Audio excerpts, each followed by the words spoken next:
And he still had his own mind, where an old voice could whisper. You can't change. You're faking. This won't last. But something new had entered his story, hope. And beyond one person, Teen Challenge histories describe 1958 as the beginning of what became a larger movement, originating from Wilkerson's call to reach gangs in New York and growing into Adult and Teen Challenge. Still, the heart of the story isn't an organization. It's identity. A boy who was told, "You're cursed," began living like it.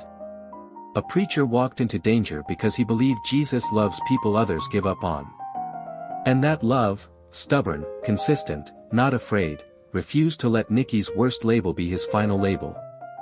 Over time, documented biographies describe Nicky moving into ministry and sharing his story widely as an evangelist, after his earlier life as a gang leader.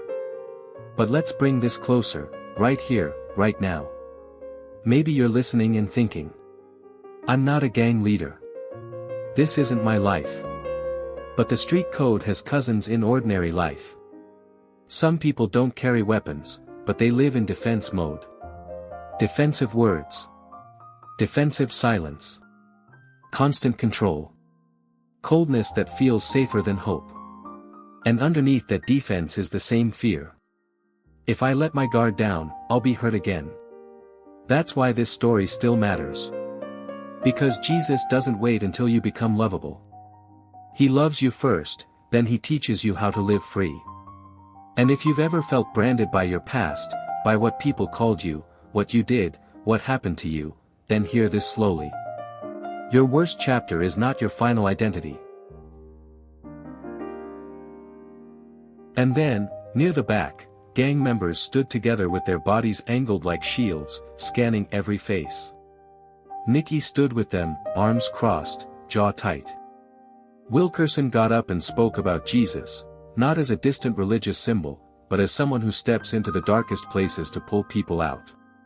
He spoke as if Jesus could walk into Brooklyn too. Nicky listened, and hated the fact that he was listening. Then came the offering. According to retellings, Nicky ended up helping collect it. And in that moment, he noticed something simple that could have changed the whole night. A way out. A door behind the stage. An easy exit. He could take the money and vanish into the night. That would prove what the streets taught him: nobody owns him, nobody changes him, nobody makes him soft.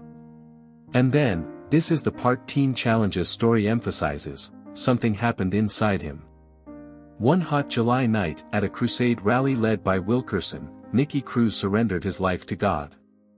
No fireworks. No movie soundtrack. Just a decision that goes against everything the street trained into him. Because if you're Nicky Cruz, stepping forward doesn't just mean, I believe. It means, I'm going to stop pretending I'm unbreakable. I'm going to stop living like fear is my only protection. I'm going to stop letting my past decide my future. And that is terrifying. When Wilkerson invited people to come forward, Nicky moved, slowly, like walking into a light that might expose him. He stepped toward the front. Not as a gang leader. As a person. Teen Challenge's retelling describes this as the moment he surrendered his life to God and everything changed. Now here's what people misunderstand about stories like this. They think the moment ends the battle. In real life, the moment begins it. Because after the meeting, Nicky still had to walk out into Brooklyn. The same streets. The same enemies. The same reputation. The same consequences. In widely repeated accounts, including Teen Challenge's own retelling, Nicky resisted fiercely. He threatened Wilkerson, assaulted him, spit on him, and warned him to stay away. But Wilkerson kept praying, and kept coming back, telling him again and again, Jesus loves you. Here's where a famous line enters the story, reported in multiple retellings. When Nicky threatened him, Wilkerson replied with words to the effect of, "You could cut me into 1,000 pieces and lay them in the street, and every piece would still love you." Now, pause here. Because if you've never lived in a world of survival, you might miss how shocking that is. On the street, love is often conditional. I love you if you're useful. I love you if you stay loyal. I love you if you don't embarrass me.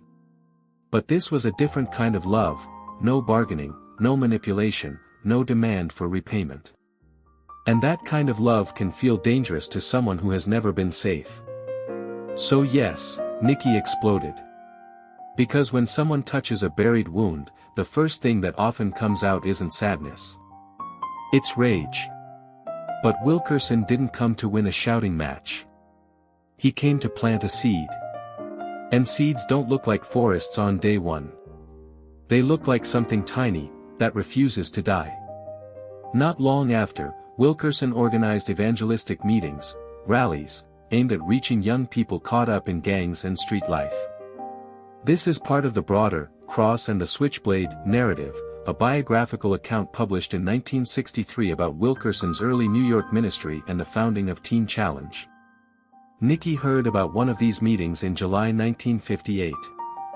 He didn't plan to go to find God. He planned to go to control the room. That's how many turning points start in real life. You walk in as a challenger, then you walk out as someone else. Inside the venue, the air was thick with noise. Folding chairs. Bright overhead lights.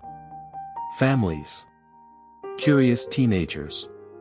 People who looked normal. When Nicky was brought to New York around age 15 to live with his brother, accounts say he soon ran away and ended up living on the streets. T.S. New York didn't create his pain. It simply gave it a stage. The streets taught him their rulebook quickly. Don't trust. Don't cry. Don't hesitate. Strike first. And the Mau Maus, dangerous, organized, feared, offered him something he hadn't felt in a long time, belonging. Not warm belonging. Not safe belonging. But the kind of belonging that says, if you're with us, you're protected. Nicky's violence wasn't random. It was a strategy. A survival language. Because underneath the violence is often an ancient fear of being humiliated again, abandoned again, hurt again. Nicky made other people afraid so he wouldn't have to feel afraid. Now, while Nicky was becoming a name on the streets, another man, far from Brooklyn's corners, was wrestling with a different kind of pressure. David Wilkerson was a young pastor from rural Pennsylvania. According to Teen Challenge histories, he became burdened to reach the gangs of New York and traveled there to help young people trapped in violence and addiction. He wasn't a street guy. He didn't have protection. He didn't have connections. In one official history summary, he's literally described as a skinny preacher from Pennsylvania. But he had something else, a conviction that Jesus doesn't only love clean, polite people. Jesus goes looking for the lost. So he went. Real courage rarely looks like movies. Sometimes it looks like a man stepping into a place he doesn't understand, with nothing in his hands except faith and compassion. Wilkerson started approaching gang members, not by threatening them, not by shaming them, not by treating them like animals. He tried to speak to them like human beings. And he kept repeating one message that sounded almost offensive in a world ruled by intimidation. Jesus loves you. That message eventually led him to Nicky Cruz. Hello my friend, thank you for being here. Brooklyn, late 1950s. The city at night didn't feel like a postcard. It felt like a test. Streetlights washed the sidewalks in a tired yellow. Old brick buildings held the heat like an oven that never cooled. In some neighborhoods, you learned fast that respect wasn't a nice word, it was protection. If people sensed fear in you, they took what they wanted. If they sensed confidence, they thought twice. On one corner, a cluster of teenage boys leaned against a wall. Leather jackets. Hard stares. Hands deep in pockets. Their laughter wasn't joy, it was warning. And at the center stood a boy who wasn't the tallest, but he carried a quiet authority that made everyone around him shift without being told. His name was Nicky Cruz.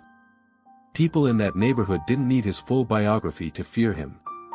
They knew the basics. He ran with the Mau Mouse. He was violent. He was unpredictable. In later accounts about his life, he rose quickly within the gang, becoming a warlord and then the leader while still a teenager. But the street never explains how a person becomes that person. To understand Nicky, you have to go back, far from New York, back to Puerto Rico.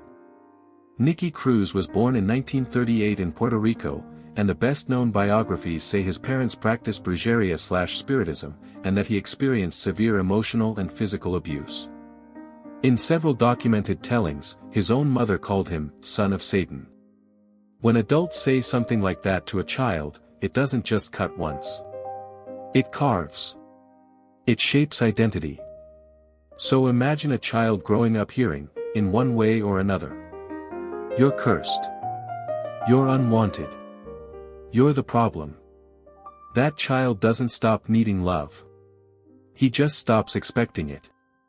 And when a child stops expecting love, he starts building armor out of whatever he can find: anger, control, intimidation, anything that prevents him from ever feeling small again.